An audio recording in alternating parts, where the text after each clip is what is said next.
Hello, so let's go ahead and look at a limit problem here. Let's take a look at the limit.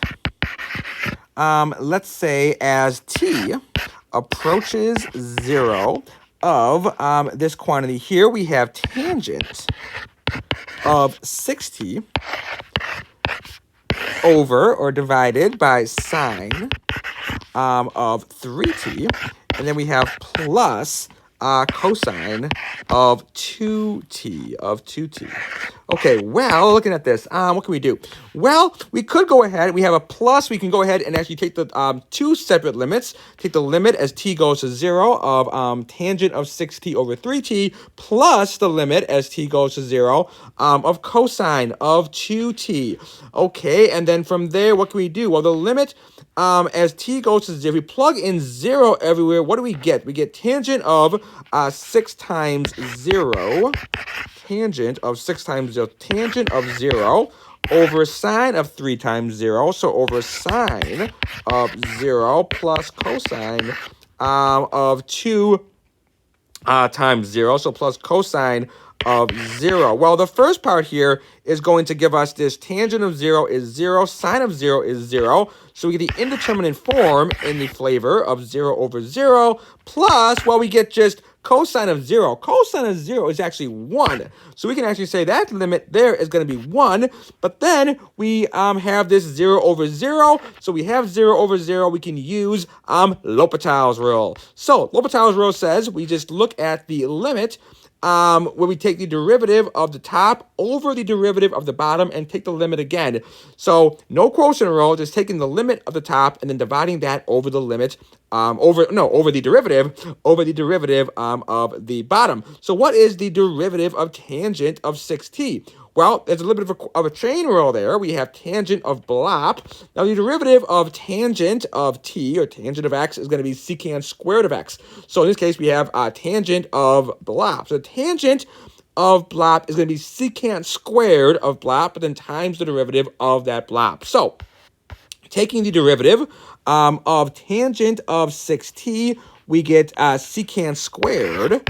So the derivative of tangent is secant squared. You want to know that? So secant squared of the BLOP, so secant squared of 6t, but then times the derivative of the BLOP. The derivative of 6t with respect to t is just going to be, well, just 6. So we get 6 times secant squared of 6t, and then divided by, well, the derivative of the bottom. The derivative of sine of BLOP is cosine of BLOP, but then times the derivative of the BLOP. So the derivative of 3t, which is the BLOP in this case, is just 3. So we get the derivative of sine of 3t is going to be 3 times cosine of 3t. Okay, and then taking the limit again, so taking the limit as t approaches 0. What is secant squared of, so 6 times 0 is 0. What is secant squared of 0? So secant, let me remind you, secant is going to be the reciprocal of what? Well, we have secant and we have cosecant. So you might think that cosecant is the reciprocal of cosine, but it's not. Cosecant is actually the reciprocal of sine, and secant is the reciprocal of 1 over cosine. So basically, we have 1 over cosine, which is going to be secant. So cosine of 0, though, is just going to be 1, right? So we can take 6 times secant squared of 0, that's just going to be 6, right? Because if cosine of 0 is 1, well, 1 over 1 is still 1, so secant squared is going to be 1. So secant squared of 0, plugging in 0 for t here, is going to give us secant squared of 0, which is going to be 1. So we get just secant squared, again, of 0. That's just equal to 1. So we get 6 times 1. 6 times 1, which is 6, right? And then divided by, well, 3 times cosine of 3t, plugging in 0 for t. 3 times 0 is 0. Cosine of 0 is 1. So 3 times 1 on the bottom, which is just 6 over 3.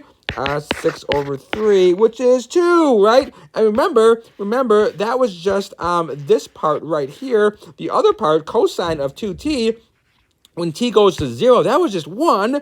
So we have this indeterminate form here plus 1. Well, the indeterminate form is going to give us just 6 over 3, which is 2. So therefore, in the end, this is just equal to 2 plus 1. And therefore, the limit is equal to 3. All right, calculator.